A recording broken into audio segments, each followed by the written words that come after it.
More than 1 year nga po mga kananays na hindi po kami nakatikim ng bisukol or kuhol. Bago ang lahat mga kananays, is Garmadel Vlog and Rydell's Vlog. At syempre hindi ko naman po agad ito iluluto mga kananays. At ito nga po pala ang aming pananghalian for today's tinulang manok. Kinatay ko nga po pala itong manok mga kananays nung nakaraang linggo pa. Kaso nga lang hindi na po ako nakapag-vlog dahil nga po tanghali na. Iginisa ko na nga ng mabuti mga kananays dahil ang manok na ito is calves. Alam nyo ba yung calves na manok mga kananays, yung nabibili lang po yung mga nakamotor? I mean yung puting manok mga kananays, yun po yun. Bali ito na nga po pala yung naiwan sa amin na manok mga kananays, simula po kinatay ko yung manok or nakabili po ako ng manok. At dito na nga rin po ako naggisa dito sa labas mga kananays, gamit ko po lamang ang uling. At kung sa gasol naman po ako magluluto mga kananays, dahil nga po calves po ang aking niluluto ay baka maubos po agad ang aming tangke. Ibig kong sabihin mga kananays, yung laman ng tangke.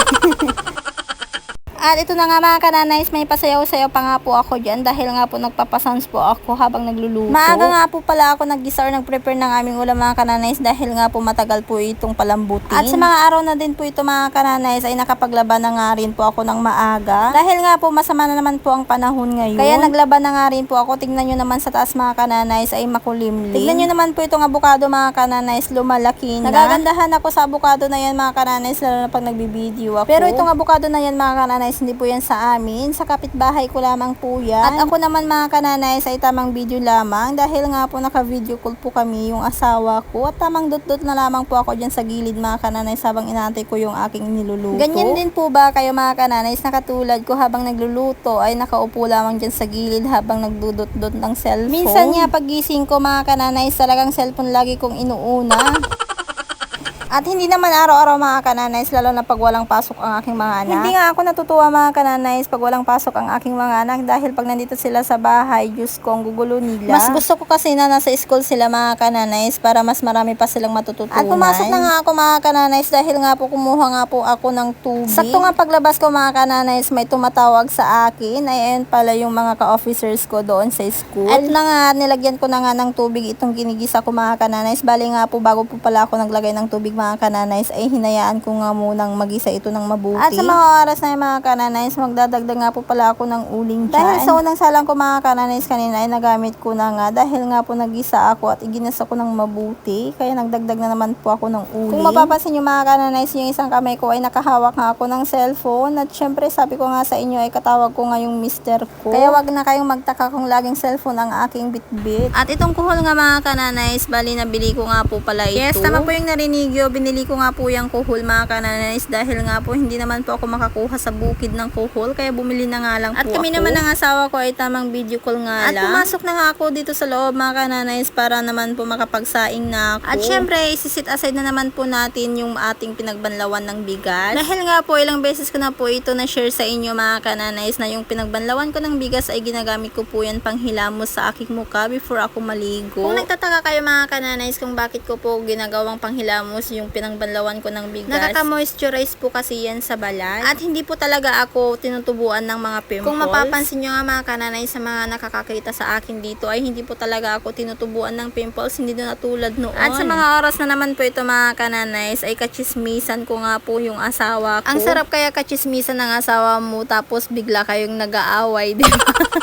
Sinong relate dyan? Pero normal naman po yung mag-aaway kayo ng konti ng asawa mo, pero ang hindi na po normal yung hindi na po kayo nag-aaway. Abnormal na po yung tawag doon pag hindi na kayo nag-away ng asawa mo. Charis. Bali nagpapaalam lang naman po yung asawa ko sa akin mga kananays dahil nga po pupunta po siya magbabasketball at magpapapawis. Ayan, kakachismis ko sa asawa ko yung niluluto ko pala dito sa loob mga kananays ay kumukulo na. At ito na nga lumabas na nga ulit ako mga kananays ay kumulo na nga din po itong manok. Kung tinitignan nyo naman mga kananays ay lumabas na nga yung mga mantika ng manok. Aba, napakasarap at napakabango. Palakad-lakad nga muna ako dito sa harapan namin mga kananays habang kachismisan ko po ang aking asawa. Pag ganitong uling po yung ginagamit ko sa pagluluto mga kananay, sobrang naiinip po talaga ako dahil nga po hindi naman po yan pabilisan sa pagluluto mga kananay. Bali nagluluto lamang po ako ng uling mga kananay pag may pinapalambot ako na ulam namin mga kananay. Pero kung hindi naman po ako nagpapalambot, doon po talaga ako sa gasol nagluluto ng aming pagkain. Pag sa gasol kasi mga kananay ay madalian lamang po magluto doon, di ba? Kaya nga minsan mga kananay 10:30 ay nagluluto na nga po ako. At dahil nga yung mga anak ko mga kananay minsan minsan nauuwi sila ng 11:30 or alas 12 na ng tanghali. Habang inaantay ko yung manok na pinapalambot ko mga kananays, ito namang papaya ay nalalanta na pala. Kaya agad ko na nga po itong kinuha sa loob ng ref namin mga kananays para naman po mabalatan ko na. At kahit nalalanta na mga kananays ay pwede pa naman po itong ilagay sa tinola. At lalong hindi pa naman po yan bulok, nalanta lang po siya. Syempre habang nga po naghihiwa po ako ng papaya mga kananays, todo pa rin po kami sa chismisan ng aking asawa dahil nga po sa mga oras na yan ay malapit na nga po siyang bababa dahil nga po may laro po sila sa pagbabasketball. Bali nga iiwan na nga po niya yung kanyang cellphone maya maya mga kananays dahil nga po hindi naman niya po ako pwedeng isama doon dahil nga po mainit at maraming tao at baka mawala pa nga ang kanyang cellphone. At ito na nga, hindi na nga po niya namamalayan yung oras niya sa kanyang paglabas mga kananays kaya nagpaalam na nga at po siya. At syempre nag I love you naman po siya bago siya lumabas at may pakis pa nga siyang pahabol, di ba? Ang sweet. Pero always naman po niyang sinasabihan ako ng I love you or I miss you, ganun. Di ba ganun po kasi ang aking asawa. Bali nga po almost 1 year na po kaming hindi ulit nagkita ang aking asawa. Kaya ganun na lamang po kaming dalawa pag nagbi-video call kami. Pero hindi naman po minsan may iwasan yung pagtatampuhan or hindi nagkakaintindihan. Pero naayos naman po namin. At sa mga oras na to mga kananays ay nagdagdag na nga ulit ako ng uling. Pangatlong dagdag ko na nga po yan. Itong kaserola naman po namin mga kananays ay naglaga na nga po pala ako dyan kanina ng mani. Dahil nga po may nagtindang mani kanina. Bali nga po nabili ko po yan ng 50 pesos. Yung 50 pesos mga kananays is kalahating salup lang po yun. Pero marami naman na po yun mga kananays, worth it naman. Naboring na nga ako sa labas mga kananays na nakaupo dahil nga po hindi ko nakachismisan yung asawa ko. Kaya pumasok na nga po ako dito sa loob para i-prepare ko nga po itong karaoke set namin mga kananays at kakanta nga po ako dahil nga po nabuboring talaga ako sa mga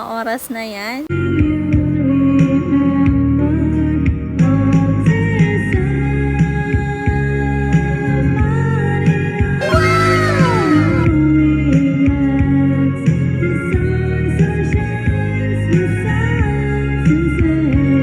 Natapos ko nga po yung isang kanta mga kananays ay agad ko naman po itong hinugasan dahil nga po medyo malambot ng aking pinapalambot na manok. Bali naglagay nga po pala ako ng tanglan mga kananays para mawala po yung lansa or hindi po siya gaanong malansa yung manok. At syempre pampasarap din po yan lalo na sa mga tinola, adobo, gano'n. At isinunod ko naman po yung papaya na ilagay mga kananays. Bali nga po nilalagay ko sa ilalim yung papaya para mas mabilis po itong maluto. Dahil maya maya mga kananays ay nandyan na po yung mga anak ko. Pag nakauwi na nga po sila dito sa bahay mga kananays ay agad na nga po silang kumakain. Minsan pag nakauwi sila dito sa bahay mga kananays ay pinagpapahinga ko nga po pala sila ng mga 3 minutes bago po silang kumain. At ito na nga, luto na nga po pala ang aming ulam. At dahil nandito na rin ang aking mga anak at kumakanta nga sila. Bali naabutan nga po nila akong kumakanta mga kananays. Kaya ayan, napakanta nga po sila ng tagdadalawa silang bago song. Na naman po matapos ang aking video mga kananays, don't forget to subscribe my YouTube channel and don't forget to share and like. Thank you for watching. God bless.